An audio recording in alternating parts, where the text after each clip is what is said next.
मोक्ष को है चाहता, विषयों को विषवत त्याग तू। आर्जव क्षमा दया तोष सत, की सुधा दिन रात तू।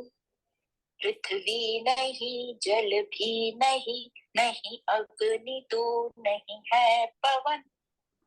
आकाश भी तू है नहीं, बस एक है चैतन्य घन। चैतन्य कर दे भिन्न तन से, शांति समयक पाएगा।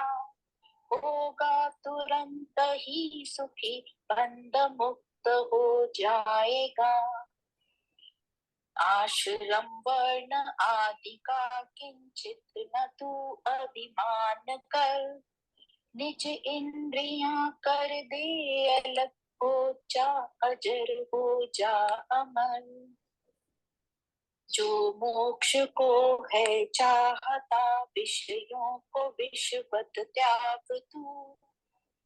आर्जव क्षमा दया तोष सत, की सुधा दिन रात तू।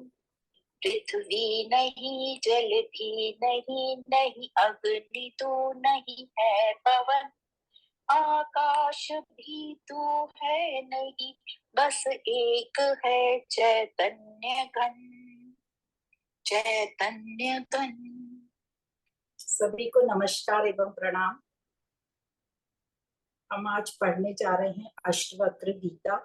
अष्टवक्र गीता जो है ये गुरु अष्टवक्र और राजा जनक के बीच में जो वार्ता है उसका संवाद इसमें बताया गया है।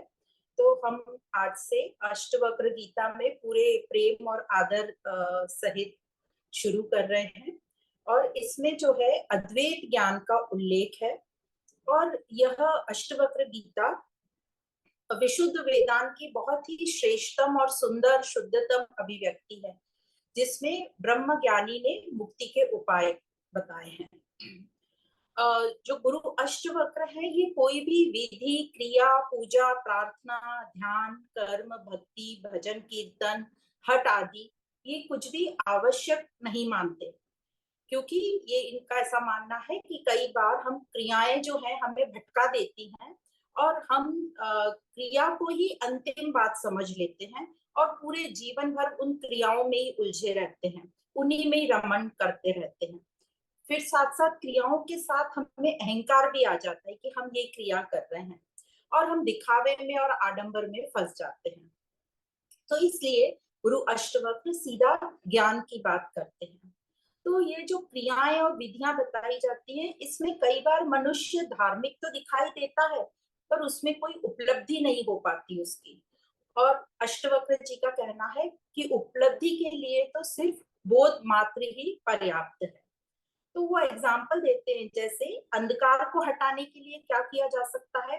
सीधा इलाज है उसका कि एक दीपक प्रज्वलित कर लो या एक टॉर्च जला दो, तो अपने आप ही अंधकार चला जाएगा, सब प्रकाश ही प्रकाश हो जाएगा।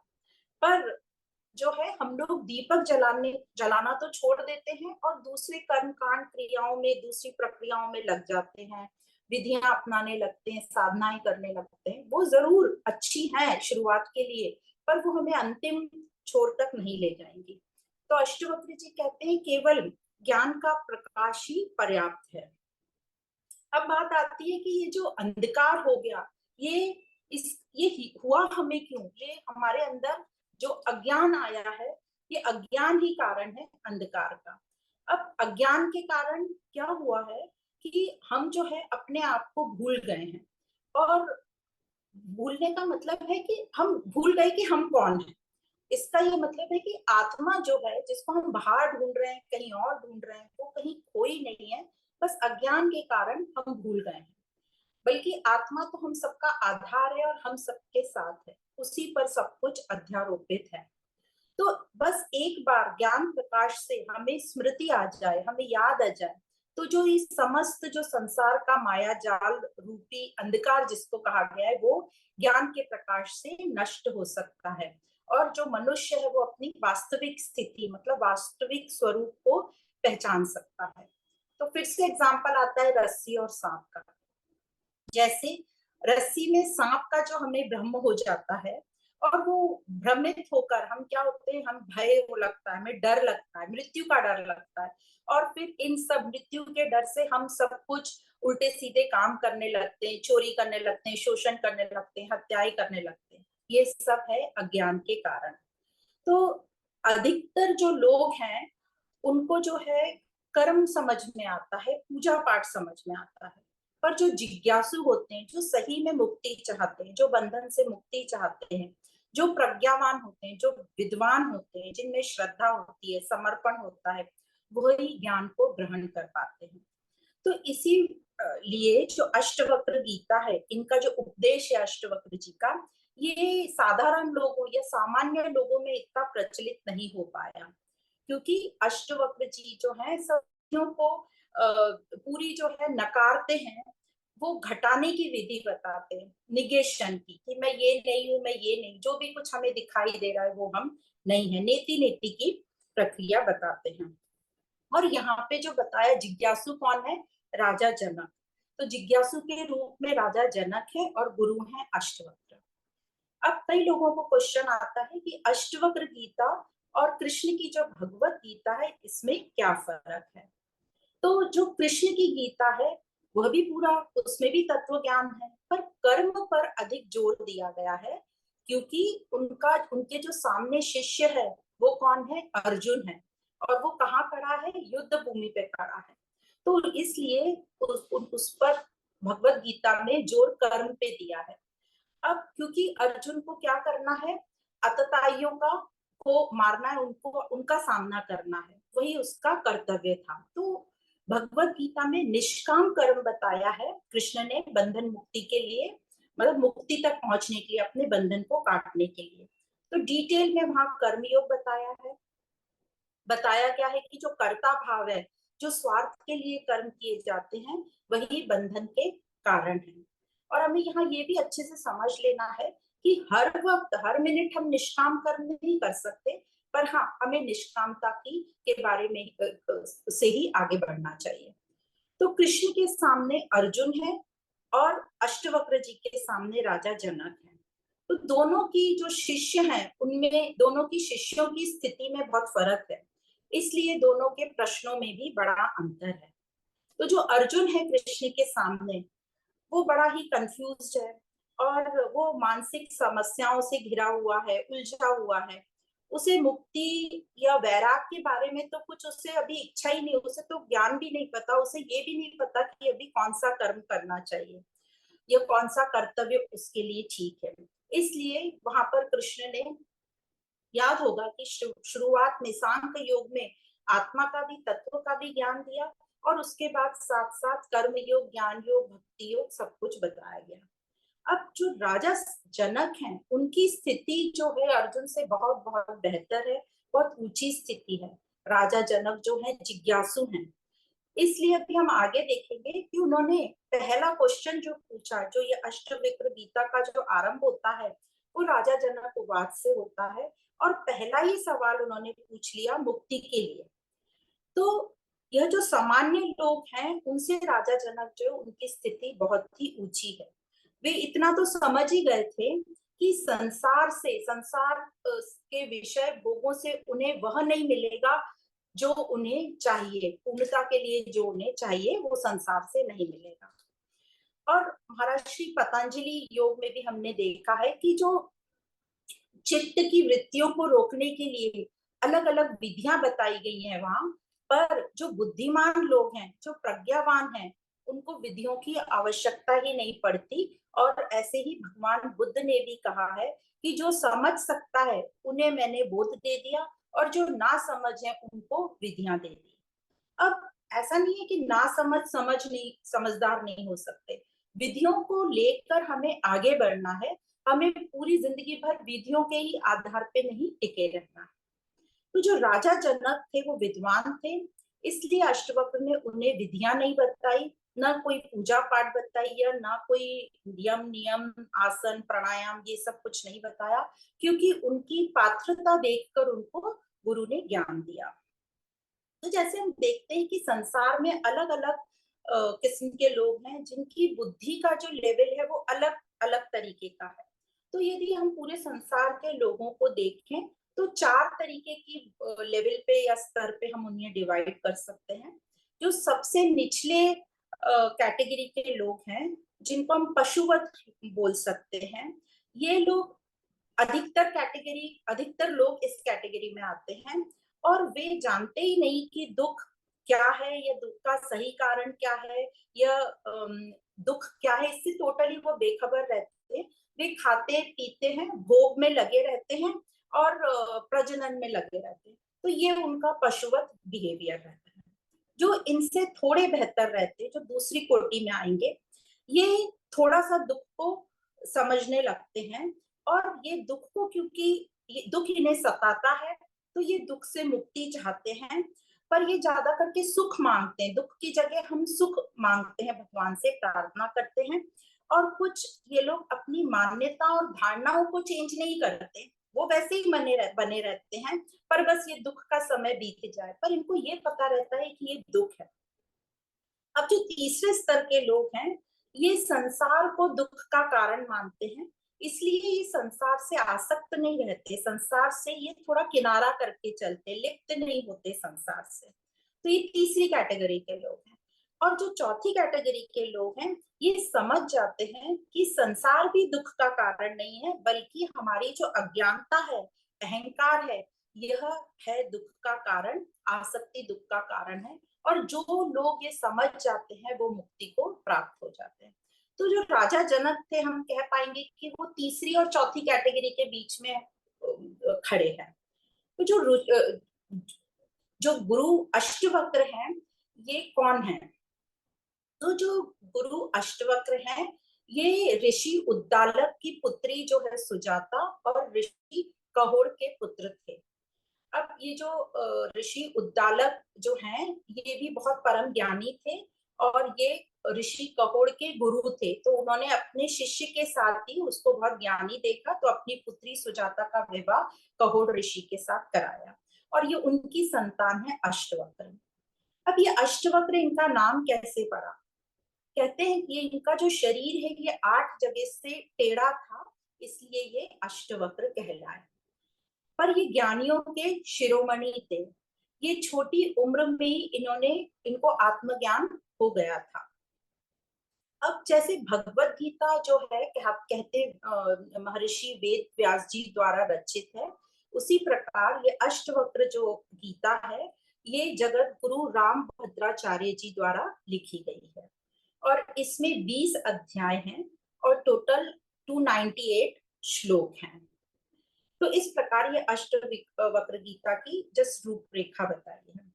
अब राजा जनक और गुरु अष्टवक्र, इन दोनों की बहुत सारी कथाएं और कहानियां हैं। तो इनमें से जो प्रमुख हैं वो हम दो की बात करते हैं।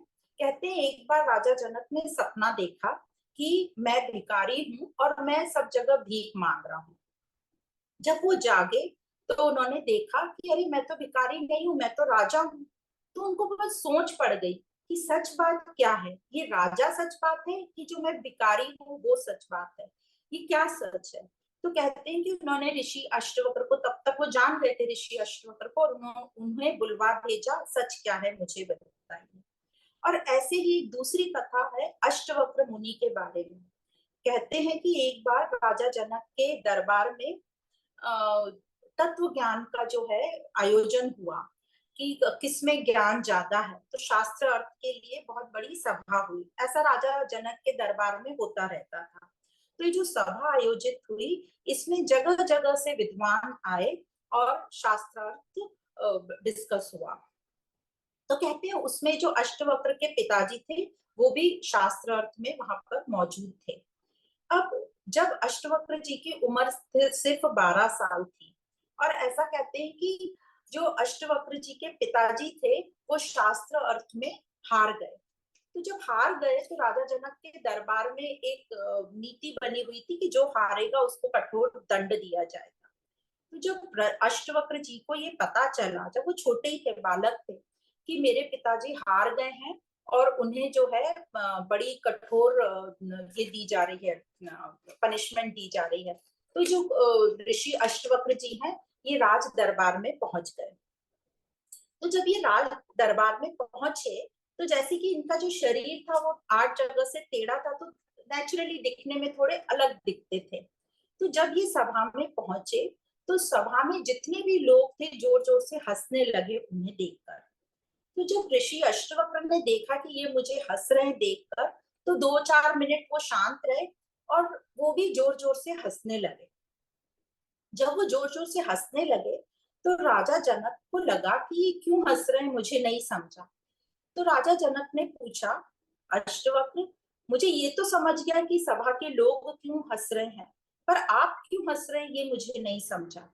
तो अष्टवक्र जी ने तब ये जवाब दिया कि ये जो इन चर्मकारों की सभा है, जो आज यहाँ पर सत्य का निर्णय करने आए हैं, ये चर्मकारों की सभा में सत्य का निर्णय तो कोई कैसे कर सकता है, क्योंकि ये जो चर्मकार, चर्मकार मतलब जो चमड़ी को महत्व देने वाले थे, तो ये जो 12 वर्ष का बालक, उन्होंने बड़े बड़े ज्ञानियों के सामने उनको चर्मकार बोल दिया, मतलब चमड़ी को महत्व देने वाले। तो उन सबका अपमान हुआ। तो ये जो अपमान सुन के पूरे राज दरबार में सन्नाटा छा गया। तो राजा ने स्थिति संभालते हुए कहा कि मैं समझा नहीं आप क्या कहना चाह रहे हो। तो अष्टवक्र जी ने कहा, चर्मकार मतलब जो चमड़ी का पारखी है, जो चमड़ी को महत्व देता है। तो जो चमड़ी को महत्व देता है वो ज्ञान को क्या समझेगा। ज्ञानी ज्ञान को देखता है, चमड़ी को नहीं। तो ये जो शरीर को देखकर, मेरे शरीर को देखकर ये जो हंस पड़े, ये ज्ञानी नहीं हो सकते। तो उन्होंने इस किताब में जो आ रहा है, हम नंदलाल दशोरा की किताब से मैंने ज्यादा मीनिंग लिया है, तो वो लेखक का नाम है। तो उसमें एग्जाम्पल दिया है कि जैसे मंदिर टेढ़ा हो, मंदिर टेढ़े होने से आकाश को कोई फर्क नहीं पड़ता, क्योंकि जो आकाश है वो नित्य है, शाश्वत है, अविकारी है। पर जो मंदिर है वो अनित्य है। तो उसी प्रकार जो आत्मा है हमारी, वो निर्लिप्त है, नित्य है, अविकारी है। तो जो आत्मा है उसको शरीर के धर्म से कोई लेना देना नहीं है। तो वो जो आत्मा है, शरीर के धर्म से वो कोई विकार नहीं ले लेती है, उसका कोई संबंध नहीं है। तो इस प्रकार अष्टवक्र ने सबको जब चर्मकार बोला, तो राजा जनक को बहुत ही आश्चर्य हुआ कि इतना छोटा सा बालक और इतनी। तो उनको ये भी उन्होंने बताया कि जो ज्ञानी होता है उसकी दृष्टि आत्मा की तरफ रहती है, और जो अज्ञानी होता है उसकी दृष्टि चर्म दृष्टि रहती है, मतलब बाहर के फिजिकल अपीयरेंस पे और पूरी प्रकृति पे। तो जनक राजा बहुत ही प्रभावित हुए और उन्होंने अष्टवक्र को अपने सिंहासन पर बैठा दिया, और खुद जो है नीचे बैठकर शिष्य की तरह उन्होंने अपनी जिज्ञासा का समाधान अष्टवक्र जी से किया। और यही जो वार्ता है इन दोनों के बीच, राजा जनक और अष्टवक्र जी के बीच, वो आज हमारे सामने अष्टवक्र गीता के रूप में आई है। तो इस प्रकार एक छोटी सी रूपरेखा है अष्टवक्र गीता की। तो जो पहला प्रकरण है अष्टवक्र गीता का, यह जनक उवाच, राजा जनक के क्वेश्चन से शुरू होता है। और यहाँ श्लोक ना बोल के सूत्र बोला है, सूत्र 1। तो सूत्र 1 हम संस्कृत में पढ़ लेंगे, इस प्रकार है। पहला प्रकरण, विषयों का परित्याग कर आत्मा अथवा चैतन्य में स्थित होना ही मुक्ति है। तो सूत्र 1, जनक उवाच इस प्रकार है। कथम ज्ञानम वाप्नोति, कथम मुक्तिर्भविष्यति, वैक्यम च कथम प्राप्तम एतत् ब्रूहि मम प्रभो। अर्थात राजा जनक ने ज्ञान प्राप्ति एवं मुक्ति हेतु अष्टवक्र के सामने जिज्ञासा की, हे प्रभु, ज्ञान कैसे प्राप्त होता है, मुक्ति कैसे होती है और वैराग्य कैसे प्राप्त होता है, यह मुझे कहिए। तो इस प्रकार जनक राजा का जो उपदेश, जो प्रश्न शुरू हुआ है, पहला ये प्रश्न है, उसमें मुक्ति पूछ लिया है। तो जैसे हम देखते हैं कि अध्यात्म में ज्ञान का अर्थ होता है आत्मज्ञान, और आत्मज्ञान को ही ज्ञान माना जाता है, बाकी सब ज्ञान को जानकारी मानी जाती है। ज्ञान वही श्रेष्ठ कहलाता है जो हमें बंधन मुक्त करे, मतलब हमें मुक्ति दिलाए, हमें फ्रीडम दिलाए, स्वतंत्रता दिलाए। और कहते हैं शिक्षा वही उचित होती है जो हमें जीने की कला सिखाए। तो यह अध्यात्म, यह आत्मा ही सबका आधार है। और आत्मा और फिर ब्रह्म क्या, लोगों को क्वेश्चन आता है। तो जब हम इंडिविजुअल व्यष्टि चेतना की बात करते हैं तो उसको आत्मा कहा जाता है, और जब हम समष्टि चेतना की बात करते हैं तो उसे ब्रह्म कहा गया है। दोनों का तत्व एक ही है जो सबका आधार है। और आत्मज्ञान को ही परमात्मा का ज्ञान कहा जाता है। हमने सभी उपनिषदों में देखा परमात्मा का ज्ञान या सत्य का ज्ञान जैसे डायरेक्ट तो कुछ होता नहीं है, पर हम सत्य को या परमात्मा को कैसे जानते हैं? नेति नेति की प्रक्रिया से, मतलब निगेशन की, कि जो भी तुझे दिखाई दे रहा है, यह शरीर या मन बुद्धि अहंकार सब कुछ जो भी मुझे इन आंखों से दिखाई दे रहा है, इंक्लूडिंग ये मेरा शरीर, ये मैं नहीं हूँ। तो बस ये असत को हमें नकारना है। तो और इस प्रकार हम जो सत्य तक पहुंचेंगे। और जो सत्य है, आत्मा है, वो नित्य है, शाश्वत है और सनातन है। तो इसी को कहते हैं स्वयं को जान लेना या स्वयं का साक्षात्कार होना या आत्मज्ञान। और इसी ज्ञान को मुक्ति कहते हैं, जब हम बंधन से छूट जाते हैं, जब हमारा अज्ञान नष्ट हो जाता है, हमारी सारी जो भ्रांतियां हैं, गलत धारणाएं, मान्यताएं हैं, वह सब जब मिट जाती हैं, तभी हमें शांति का अनुभव होता है। उसी को कहते हैं प्रशांति या आनंद की स्थिति। और तभी कहते हैं साक्षी हो जाना या सिर्फ दृष्टा मात्र रह जाना। तो जब आधार को जान लिया जाता है तो ये जो पूरा संसार का प्रपंच है ये हमें समझ जाता है। तो यहाँ हम ऐसे बात करें, पहले संसार को समझते हैं जो कि हमें दिखाई देता है इंद्रियों से, और उनको हम समझते हैं कि ये हम नहीं है, ये हम नहीं है, क्योंकि ये सब परिवर्तनशील है। और ऐसे नकारते नकारते हम सब तक पहुंचते हैं। और यह जो नकार है, नेति नेति है, जो घटाया जाता है, ये सिर्फ और सिर्फ ज्ञान से ही पॉसिबल है। इसके अलावा ये कहीं और से पॉसिबल नहीं है। तो जो आत्मज्ञान की हम बात कर रहे हैं, इसके लिए जो पहली क्वालिफिकेशन है, जो पहली चीज हमें चाहिए, वो है वैराग्य। और वैराग्य का मतलब सब छोड़ छाड़ के जंगल में भाग जाना या घर छोड़ देना नहीं है, बल्कि आसक्ति का त्याग।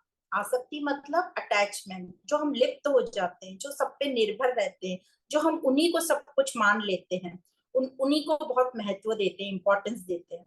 तो आसक्ति ही इसका कारण है। तो आसक्ति का त्याग बताया है। और आसक्ति का क्या कारण है? आसक्ति का कारण है अहंकार, जो अज्ञान से आ गया है। मतलब अपूर्णता, हमें पूर्ण फील नहीं होता, हमें हमेशा अधूरापन लगता है। वो भी क्यों? क्योंकि हम भूल गए इसलिए।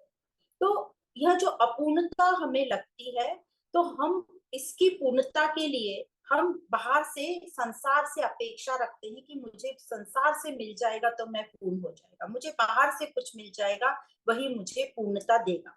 क्योंकि हमने देखा भी ऐसे ही है ना, हमें प्यास लगती है, हम पानी पीते हैं, हमें तृप्ति लगती है, हमें भूख लगती है, हम बाहर से, हम सब चीज बाहर से लेते हैं और हमें थोड़ी देर के लिए तृप्ति लगती है। तो आधार को जान लेने से बता रहे संसार का प्रपंच जो है खत्म होगा। और आसक्ति का जो हम कारण कह रहे थे वो है अहंकार। अहंकार मतलब अपूर्णता, और अपूर्णता लगने के कारण हम संसार में बाहर से चीजें इकट्ठी करने लगते हैं, और हमें लगता है संसार के वस्तु, विषय, व्यक्ति, ये इन सब के हम पीछे लगे रहते हैं, इन सबको हम इकट्ठा करते रहते हैं।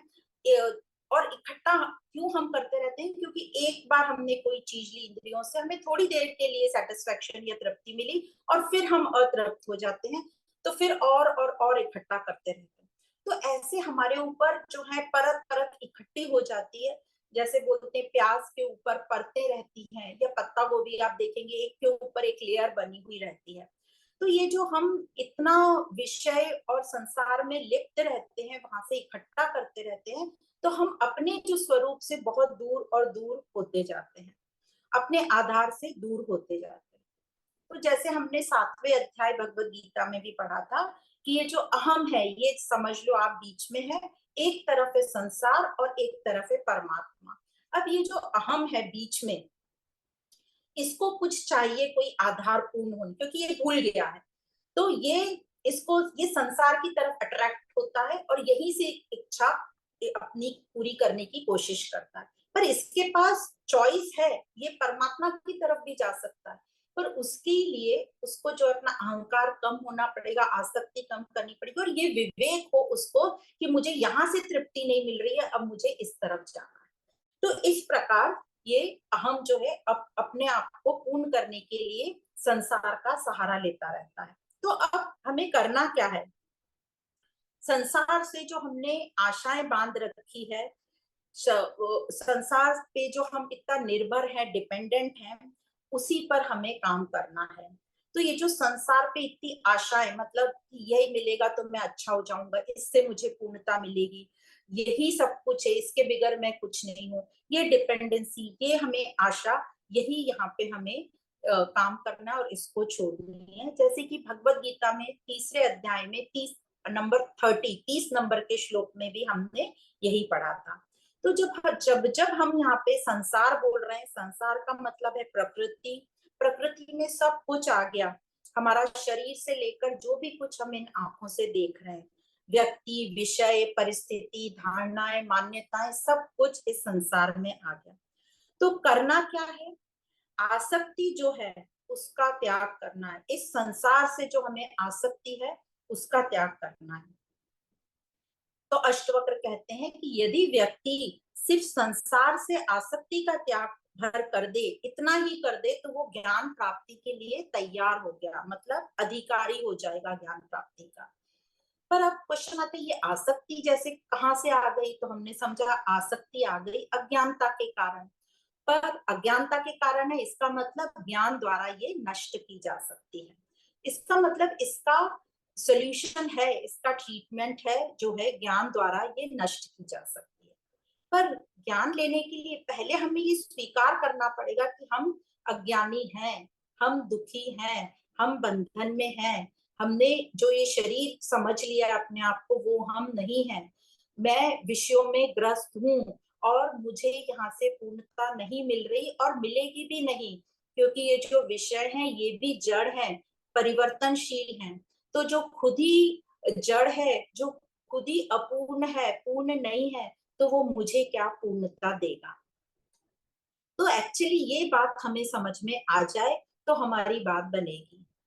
और रियली तो हर एक व्यक्ति मुक्ति ही चाह रहा है, हम सबकी चाहना ही मुक्ति है, फ्रीडम है, पूर्णता, यही हमारी चाहत है। पर हमें पता ही नहीं है कि हम जो कर रहे हैं वो मुक्ति के लिए कर रहे हैं। इसलिए जो हमारी दिशा हमने सही चूज नहीं करी, और सही दिशा सही चूज नहीं करने के कारण, नहीं चुनने के कारण हमारी दशा जो है बहुत ही बिगड़ी हुई है, बुरे हाल में है, ठीक नहीं है।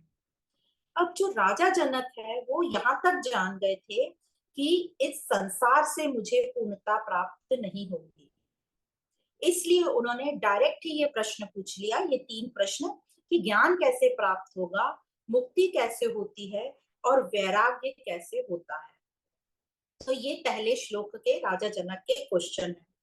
और मुनि अष्टवक्र ने क्या देखा कि जो राजा जनक है एकदम तैयार हैं, उन्होंने क्या देखा कि वो प्रज्ञावान है, विद्वान है, उनमें उन्होंने जिज्ञासा देखी, श्रद्धा देखी और समर्पण भाव देखा। और इस प्रकार जो गुरु अष्टवक्र ने शिष्य जनक की जो को पूरा परख लिया, और उन्होंने जो पूरा ज्ञान बहुत ही सार में 3-4 श्लोक में ही, सूत्रों द्वारा 3-4 सूत्रों में ही पूरा ज्ञान दे दिया। तो हम देखेंगे अष्टवक्र गीता में 4-5 सूत्रों में ही पूरा ज्ञान हो जाता है। उसके जो आगे की जो पूरी वार्तालाप है वो सिर्फ एग्जाम्पल, दृष्टांत द्वारा हमें समझाने के लिए है, या कहते हैं कि अष्टवक्र मुनि और पक्का राजा जनक को करते हैं ये पूरे अष्टवक्र गीता के जो बाकी के सूत्र हैं उनके साथ। तो सबसे पहले राजा ऋषि अष्टवक्र ने बताया, वैराग्य बताया, जो कि हम अभी आगे के श्लोक में देखेंगे, जो ज्ञान और मुक्ति का जो रहस्य है वैराग्य, उसके बारे में बात आती है। तो अब हम पढ़ेंगे श्लोक सूत्र नंबर 2, अष्टवक्र उवाच। पहला प्रकरण, सूत्र 2, अष्टवक्र उवाच। मुक्तिम इच्छसि चेत तात विश्याम विश्व त्यज, क्षमा आर्जव दया तोष सत्यम, पीयूषवत भज। अर्थात यदि मुक्ति चाहते हो तो विषयों को विष के समान छोड़ दो और क्षमा, सरलता, दया, संतोष एवं सत्य का अमृत के समान सेवन करो। तो इस प्रकार अष्टवक्र ने एक ही वाक्य में वैराग्य क्या है बता दिया। अब हम देखते हैं कि हाँ, शुरुआत ही एकदम ऊंचे लेवल से हुई है। विषयों को विष के समान छोड़ दो। क्यों एकदम ऊंचे लेवल से हुई? क्योंकि जो राजा जनक की स्थिति थी, उनकी जो पात्रता थी, उनमें जो स्पष्टता थी, वो एकदम तैयार थे इस ज्ञान के लिए। और क्यों कहा कि विषयों को त्याग दो? क्योंकि हम देखते हैं कि इंद्रियों के द्वारा जो भोग होता है विषयों का, उन विषयों में आसक्ति होना ही मनुष्य को आत्मज्ञान से दूर रखती है। क्योंकि यह जो विषय है, ये हमारे शरीर को खिलाते पिलाते हैं, शरीर को सुरक्षा देते हैं, सुविधा देते हैं, सब कंफर्ट देते हैं। पर यह जो विषय है, ये जो मन है, इन विषयों को भोगने लगता है, मजा लेने लगता है। और ये कब होता है हमें पता ही नहीं लगता, क्योंकि हमारे में अभी वो विवेक जागृत नहीं है। तो ये मन मजा लेने लगता है, और मिल जाए, इससे भी अच्छा मिल जाए, इससे भी अच्छा मिल जाए। तो हम मटेरियल या भौतिक चीज में तो बहुत उन्नति कर जाते हैं, अच्छा इससे भी बेहतर, इससे भी बेहतर, मकान, गाड़ी, कपड़े, सब चीज हमारी बेहतर हो जाती है। पर जो हमारा स्वभाव है, हमारा जो मूल केंद्र है, उस पर हमारा काम नहीं हो पाता। तो कहते हैं मन मजा लेने लगता है, ये दिल मांगे मोर, मोर मोर हैव मोर। तो ऐसे में ये जो मन है पूरा उलझता जाता है और पूरा इस जाल में फंस जाता है और कभी भी तृप्त नहीं होता। तभी हम देखते हैं ना, हम सब कुछ होने के बाद भी हमें पूर्णता की प्राप्ति नहीं होती। पर मन को लगता है कि यही उन्नति है। सबको लगता है, बाहर के लोग, समाज भी कहते हैं उन्नति। हम क्या बोलते हैं, किसने कितनी उन्नति कर ली? जिसने बहुत पैसा कमा लिया, बड़ी बड़ी फैक्ट्री, बड़े बड़े अवधि, अच्छे कपड़े, डिजाइनर, ये सब, उसको हम उन्नति मानते हैं।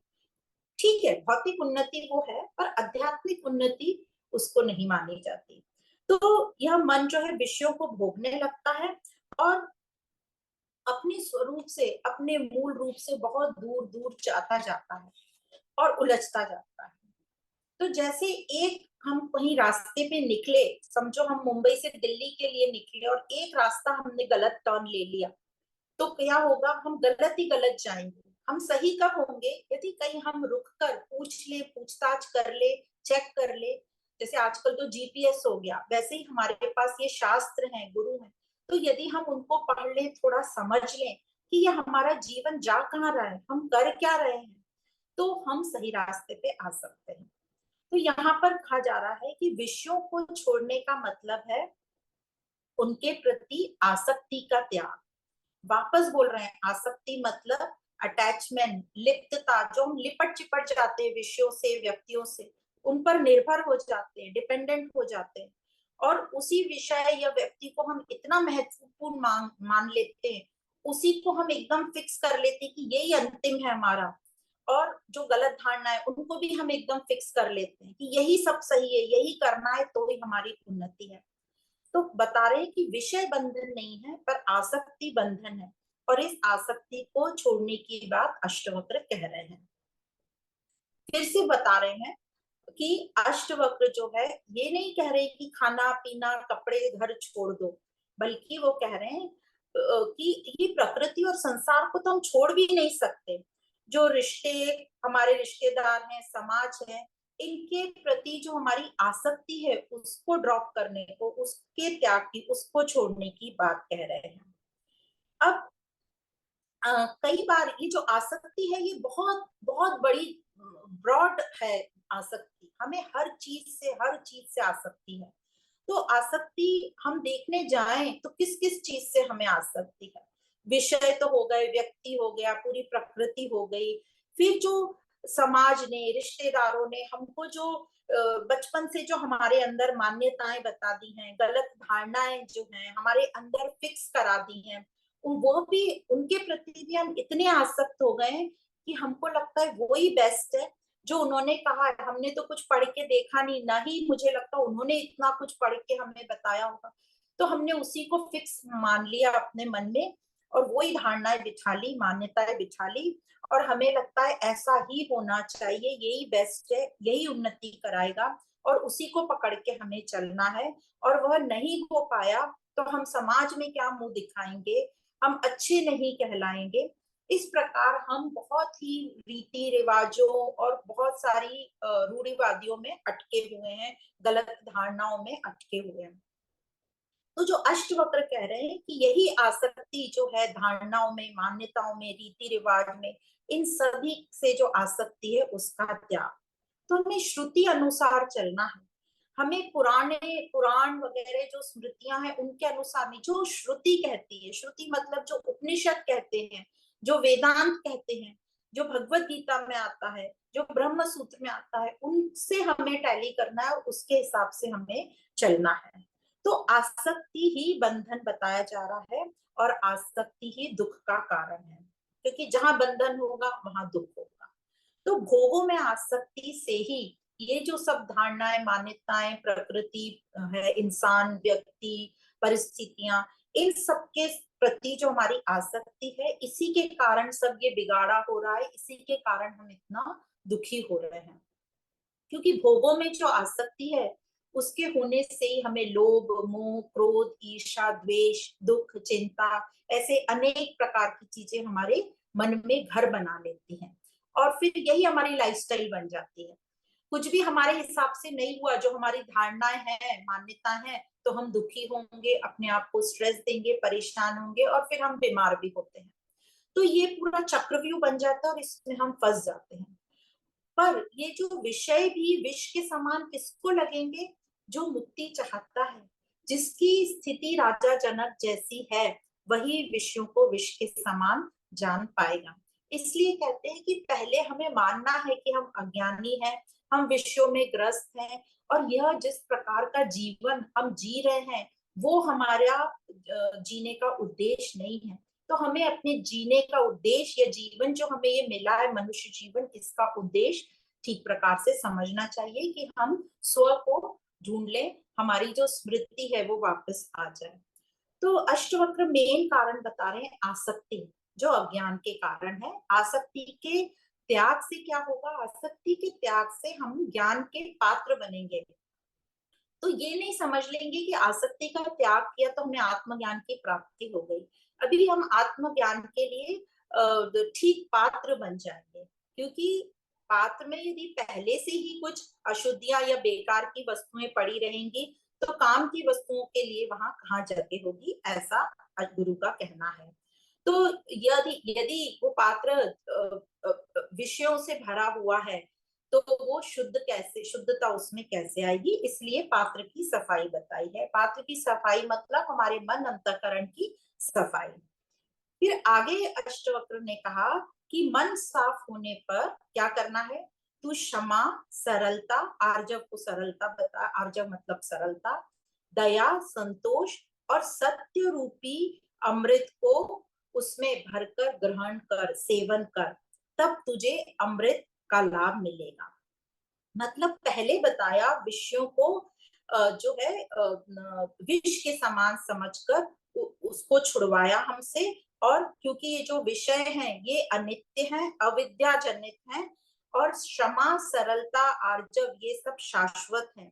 तो अनित्य के भोग से तू छूट, वहां से छुड़वाकर हमको नित्य के प्रति नित्य का सेवन करने को कह रहे हैं, जो हमें अमृत तत्व की प्राप्ति दे। अमृत तत्व क्या? मृत और अमृत। तो मृत मतलब जिसे हमें डर लगता है या जो जन्मता है वो मृत होता है, और अमृत मतलब जो कभी नहीं मरता, जो शाश्वत है। तो इस प्रकार अष्टवक्र हमें अब आचरण की बात कर रहे हैं। कैसा आचरण करो कह रहे हैं अष्टवक्र, कि कैसे संसार में रहना है ये बता रहे हैं। क्योंकि अभी अब हमें संसार में रहना बता रहे हैं, आचरण बता रहे हैं कैसा। तो अब अष्टवक्र मुनि बाहर से शुरू कर रहे हैं, आचरण हमारा सुधरवा रहे हैं, ताकि हम एक एक अपना जो आवरण है, मतलब एक एक पर्दा हटाते जाएं। जो एक हमने पंचकोश भी पढ़े थे, उन एक एक को हटाएं, एक एक का भेदन करके हम अपने केंद्र स्वरूप तक पहुंच जाएं। तो इस प्रकार इसी को कहते हैं हमारे अंदर के गुरु को जगाना। क्योंकि जो शिष्य है वो गुरु के पास जाता ही इसलिए है क्योंकि उसको अंदर का जो गुरु है वो दिखाई नहीं देता, उसको आत्मा या स्वयं नहीं पता रहता, बाहर का उसे पता रहता है। तो गुरु जो उसको पता है बाहर का, उससे शुरू करके हमें अंदर की ओर लाता है।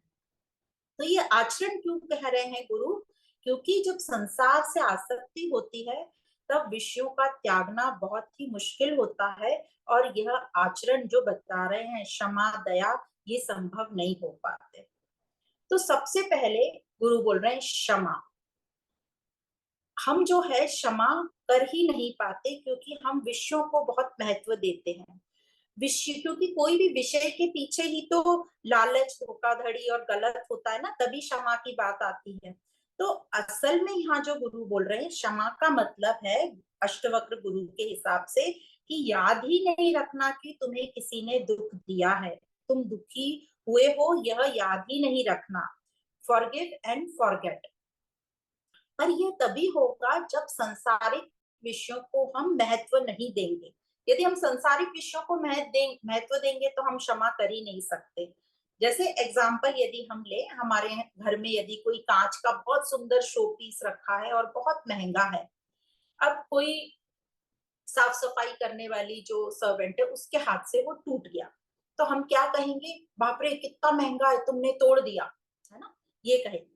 पर यही हमें ये नहीं याद रहेगा कि ये शो पीस से ज्यादा वो व्यक्ति इंपॉर्टेंट था, उसको कहीं चोट तो नहीं लगी, पर हमारे मन में आएगा कितना महंगा है, उससे टूट गया, और हम एकदम से क्रोधित हो जाएंगे। पर यही शो पीस यदि हमारे बच्चे या हमारे हाथ से टूट गया तो हम बोलेंगे अरे तुम्हें कहीं लगी तो नहीं, कोई बात नहीं, टूट गया तो यहाँ हम व्यक्ति को इम्पोर्टेंस दे रहे हैं। तो हम क्षमा तभी कर सकते हैं जब हम विषयों को, प्रकृति को इम्पोर्टेंस नहीं दें। यदि हम संसार को, विषयों को बहुत इंपॉर्टेंस देंगे तो हम दुखी ही होंगे, क्योंकि उनके लिए संसार बहुत बड़ी चीज है, फिर क्षमा कर ही नहीं पाएंगे। तो हम जो बोलते हैं हमने उसको क्षमा कर दी, वह हम सिर्फ दिखावे के लिए बोलते हैं, ऊपरा ऊपरी बोलते हैं, पर मूल आधार में तो हम कह देते हैं कि मैंने क्षमा कर दिया, छोड़ो इस बात को, भगवान देख ही लेगा, भगवान देख रहा है। ये हमारी प्रक्रिया होती है। तो जो हमें बचपन में सिखाया जाता है, नैतिकता बताई जाती है, मॉरल वैल्यूज, कि भैया भूल जाओ, क्षमा कर दो, पर रियली हमको बैठ के समझाया नहीं जाता है कि ये क्षमा किसको कहा जाता है। और हम कहते चलो छोड़ो, छोड़ दिया हमने। तो ये मॉरल वैल्यूज के हिसाब से तो ठीक है, पर हम वो दुख अंदर पकड़े रहते हैं। तो जो लोग भगवत गीता में साथ थे उनको याद होगा कि हमने क्षमा की बहुत सारी कैटेगरीज डिस्कस करी थी। जो सबसे निचली कैटेगरी होती है क्षमा की, उसमें हम क्या करते हैं, हम क्षमा करते ही नहीं है, हम उस चीज को पकड़ के बैठे रहते हैं कि इसने मेरा नुकसान किया था या इसने मुझे दुख पहुंचाया था, और वो सामने भी आ जाए तो उसकी तरफ हम देखते नहीं, मुंह मोड़ के बैठ जाते हैं। तो वो तो सबसे निचले, हम क्षमा करते ही नहीं है। फिर धीरे धीरे थोड़ी थोड़ी बहुत सारी स्थितियां बताई थी कि ऊपर से बोल देते हैं क्षमा किया, पर अंदर से पकड़े रहते हैं, फिर उससे बदला लेने की कोशिश करते हैं, और ऐसे ऐसे जो सबसे उच्चतम स्थिति है उसमें है क्षमा, मतलब जिसको याद भी नहीं रहे कि मुझे दुख पहुंचाया था। तो ये सभी के लिए होमवर्क है, वो क्षमा की सब कैटेगरीज देखो कौन सी बताई गई थी भगवत गीता में, और अपने ऊपर अपनी चेकिंग करो कि मैं किस कैटेगरी में अभी हूँ और मुझे इससे सुधरना है। तो अष्टवक्र जो कह रहे हैं क्षमा, ये सिर्फ इतना नहीं बोल रहे कि बस क्षमा कर दो, भूल जाओ, ऊपर से कि इसने तुम्हें दुख दिया था, पर अंदर से पकड़े रहो, नहीं नहीं। जो अष्टवक्र कह रहे हैं बहुत ही ऊंची बात कह रहे हैं, क्षमा। तो हमें ये भी याद रखना है कि जब भी हम कोई आध्यात्मिक वार्ता पढ़ें, संतों की वाणी पढ़ें, कभी भी जब हम ऐसी वार्ता पढ़ें, तो समझना कि ये जो उन्होंने शब्द यूज किए कोई छोटी मोटी चीज नहीं है जैसे हम करते हैं, ये कोई बहुत ही गहरी बात है, बहुत ही मूल्यवान, बहुत ही एथिकल बात है। तो अष्टवक्र जो कह रहे हैं यहाँ पे क्षमा, वो बोल रहे हैं फॉरगिव एंड फॉरगेट, मतलब भूल जाओ कि तुम्हें दुख हुआ था, किसी ने धोखा दिया था, दुख दिया था, चलो थोड़ा दुख मुझे लगा था बुरा, पर अंदर तो मेरा कोई नुकसान नहीं हुआ, कोई मूल में तो अहित नहीं हुआ ना। तो भूल ही जाओ कि कुछ हुआ था, धोखा दिया था। क्योंकि अभी हमारा लक्ष्य क्या है, हमारा जो मूल है उसको कोई धक्का नहीं लगा, और अभी हम सिर्फ और सिर्फ अपने मूल की प्राप्ति के लिए काम कर रहे हैं, बंधन को हटाने की बात कर रहे हैं, बंधन को छुटाने की बात कर रहे हैं। तो हमारा फोकस कहाँ होना चाहिए, उच्चतम अपने सत्य, अपने स्वरूप की तरफ। और ये छोटी मोटी चीजों को, दुख दिया उसने मुझे, ऐसा कर लिया, इन सबको हम दूर रखेंगे, इन सबको हम पकड़ के नहीं बैठेंगे। तो जो विषयों को विष के समान मानेगा वही क्षमा कर पाएगा। जो विषयों को, व्यक्तियों को इतना इंपॉर्टेंस नहीं देगा, अपने मूल स्वरूप से ज्यादा और किसी को इंपॉर्टेंस नहीं देगा, वही क्षमा कर पाएगा। इसलिए अष्टवक्र जी ने पहले कहा कि तू आसक्ति त्याग और फिर क्षमा का आचरण। फिर दूसरा अष्टवक्र जी बोलते हैं आर्जव, मतलब सरलता। सरलता आप कैसे बताएंगे, सरलता मतलब सिंप्लीफाइड, सिंपल, स्ट्रेट फॉरवर्ड। तो हम, कई लोग बोलते हैं, हम भी बोल देते हैं हम तो बहुत सिंपल है, पर सिंपल होना मतलब क्या? सिंपल होना मतलब कॉम्प्लिकेटेड नहीं होना, जो उलझा हुआ नहीं रहना, जो बहुत जटिल रहता है वैसा नहीं होना। मतलब जैसे हमें प्यास लगी है तो सीधा सीधा पानी मांगना या पानी का सेवन करना। पर हमने कई लोग देखे हैं जो, जैसे आपके घर कोई मेहमान आए और आप बातों में लग गए, आपने उनको पानी देना भूल गए कुछ टाइम के लिए, तो वो आपसे ऐसे पूछेंगे थोड़ा उल्टा सीधा, आप क्या पानी की कमी हो गई क्या, या कोई जूस मिलेगा क्या? तो जैसे उल्टी उल्टी बात करना, तो ऐसे बहुत हम लोग भी करते हैं, साधारण जीवन में भी बहुत जटिल हो जाते हैं, हम सरल नहीं रहते। तो जो लोग सीधा रास्ता नहीं अपनाते उनको बोलेंगे जटिल। और आर्जव मतलब सीधा रास्ता अपनाना। अब क्यों नहीं हम अपनाते हैं सीधा रास्ता? क्योंकि सीधे रास्ते अपनाने में जो हमारा अहंकार है वो बहुत ही उसको चोट लगती है। और हम सब अहंकार को चोट नहीं लगाना चाहते, हम सब अपने अहंकार को बचाना चाहते हैं। क्योंकि हम लोग हैं ही बड़े शातिर, इतने उलझे हुए हैं, हम सरल तो बिल्कुल भी नहीं है। हम चालाकी करते हैं हर जगह कि मेरी बात भी रह जाए और काम भी बन जाए, मतलब मेरा अहंकार भी रह जाए और मुझे मुक्ति भी मिल जाए, मेरा अहंकार भी रह जाए और मुझे स्वतंत्रता भी मिल जाए। पर हम ये अच्छी तरह जानते हैं कि ये एक म्यान में दो चीजें नहीं रह सकती। जैसे कबीरदास जी की कहावत भी है ना, जब मैं था तो हरि नहीं, और जब हरि है तो मैं नहीं। तो हमें इस मैं, इस अहंकार को मिटाना ही पड़ेगा यदि हमें अपनी उन्नति करनी है। पर हम जो है अपने आप को श्रेष्ठ मानते हैं, इंटेलिजेंट मानते हैं, लोगों को नीचा दिखाते हैं। हम अहंकार को छोड़ते नहीं, पर बोलते हैं मुझ में तो बिल्कुल अहंकार नहीं है, मैं तो बिल्कुल डाउन टू अर्थ हूँ, इस टाइप से।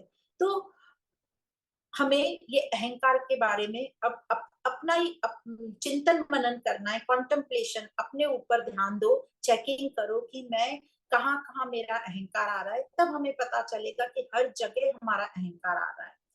तो हम ये अहंकार के चलते, हम लगता है कि हम दूसरों को नीचा दिखा के या ज्ञान में या किसी भी चीज में अपने आप को श्रेष्ठ मानकर, और हम संसार में मजा लूटते रहते हैं, खुश होते रहते हैं और सोचते हैं कि हम बहुत इंटेलिजेंट है, हम बहुत महान है। तो ये जो है ये सब अहंकार की निशानी है, और ये अहंकार हमको बहुत ही कॉम्प्लिकेटेड रखता है। और यहाँ अष्टवक्र कहते हैं आजवम, सरल रहो, एकदम सच्चे सीधे रहो।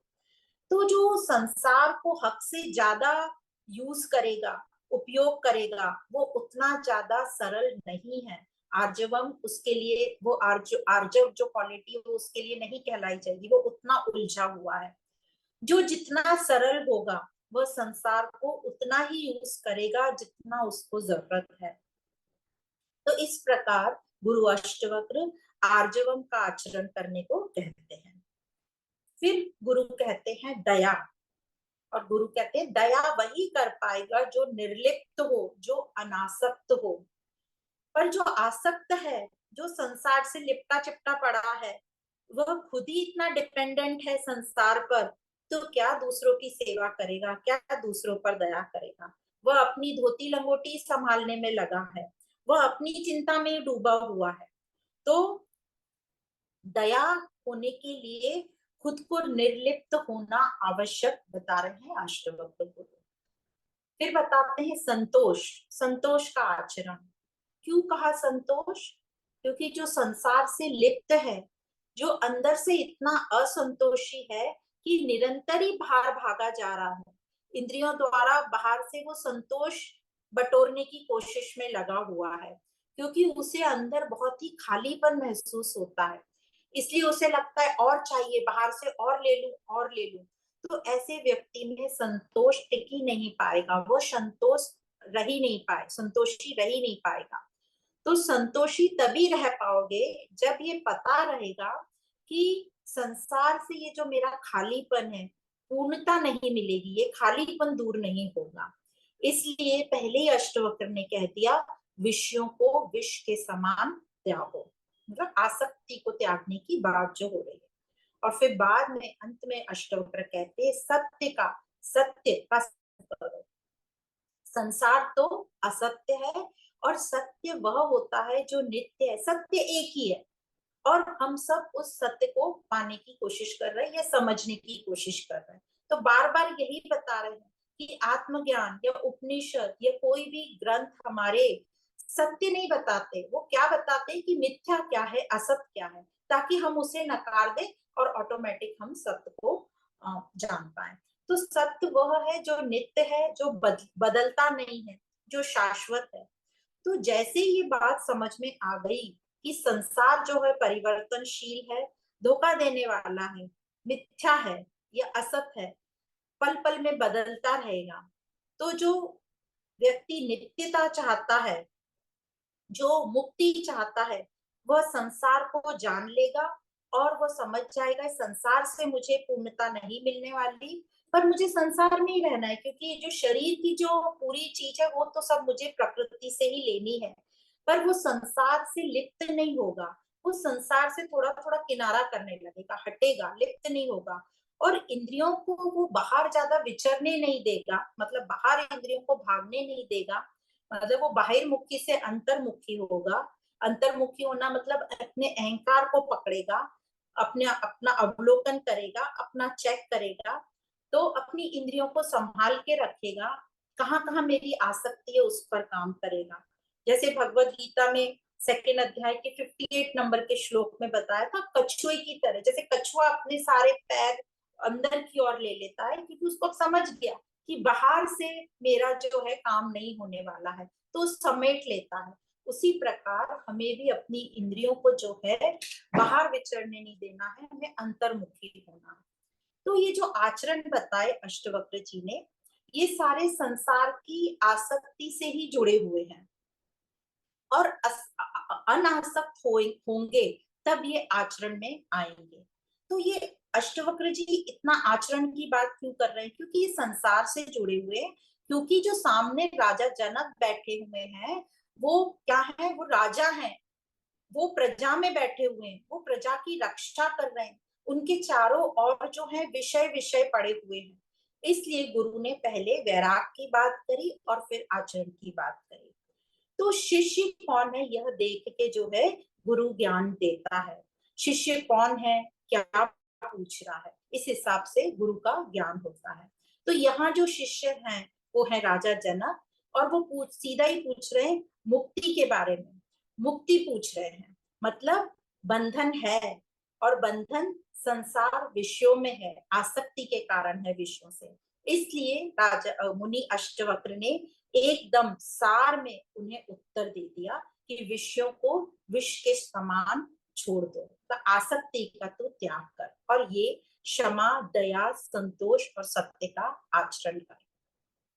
तो इस प्रकार ये जो दो श्लोक आज हमने पढ़े अष्टवक्र गीता के, पहला जो श्लोक था वो था जनक उवाच, जिसमें राजा जनक ने अष्टवक्र जी से सीधा क्वेश्चन किया, प्रश्न किया कि ज्ञान कैसे होगा प्राप्त, मुक्ति कैसे मिलेगी और वैराग्य कैसे होगा। और उसका उत्तर जो है पहले श्लोक में अष्टवक्र का पहला जो उवाच था उसमें उन्होंने बताया कि विषयों को विष के समान त्याग दो, और क्षमा, आर्जव, दया, संतोष और सत्य का सेवन करो, तो तुम्हें अमृतत्व की प्राप्ति होगी।